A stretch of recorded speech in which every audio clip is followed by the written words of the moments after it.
নমস্কার, এশিয়ান টাইমসের পর্দায় আপনাদের স্বাগত। দেখে নেব এই মুহূর্তের বিশেষ গুরুত্বপূর্ণ সংবাদ। শ্রীনগর থানার অন্তর্গত মলনগর নেপালিটিলা এলাকায় নিয়ন্ত্রণ হারিয়ে একটি বালু বোঝাই গাড়ি 40 ফুট খাদে পড়ে যায়। গাড়িতে থাকা 3 জন শ্রমিক আহত হন, তাদের মধ্যে একজন গুরুতর অবস্থায় রয়েছেন। অন্যদিকে গাড়ির চালক দুর্ঘটনাস্থলে নিহত হন। নিহত ব্যক্তির নাম রাকেশ দেবনাথ। আপনাদেরকে আবারও জানিয়ে রাখছি, শ্রীনগর থানার অন্তর্গত মলনগর নেপালিটিলা এলাকায় নিয়ন্ত্রণ হারিয়ে একটি বালু বোঝাই গাড়ি 40 ফুট খাদে পড়ে যায়। গাড়িতে থাকা 3 জন শ্রমিক আহত হন, তাদের মধ্যে একজন গুরুতর অবস্থায় রয়েছেন। অন্যদিকে গাড়ি চালক দুর্ঘটনাস্থলে নিহত হন। নিহত ব্যক্তির নাম রাকেশ দেবনাথ।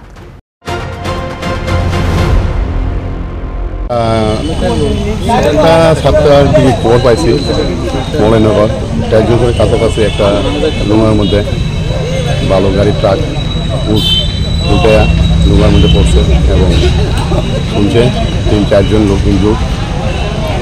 এই খবর পাওয়ার সাথে সাথে আমরা এলাম। আমার পরে জনসাধারণ দেখলো 3 জনকে সঙ্গে সঙ্গে হাঁপানি হসপিটালে রেফার করা হলো, মানে শিফট করা হয়েছে ফায়ার সার্ভিসের গাড়ির মাধ্যমে।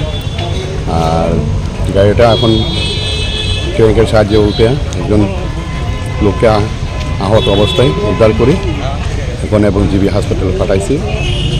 ওনার নাম হচ্ছে রাকেশ দেবনাথ, বাবার নাম নিমাই দেবনাথ, বাড়ি আনন্দনগর।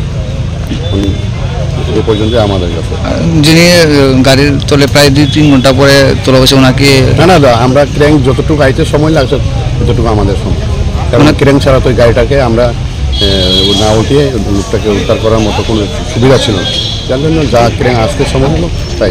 আহত অবস্থায় বলছেন না নিহত অবস্থায় আপনার তোলা হয়েছে? কোনো আহত নিহত আমি কিছু বলতে পারবো না। আহত অবস্থায় আমরা দমকল কর্মীরা এলাকাবাসী তো সবসময় সহযোগিতা করে।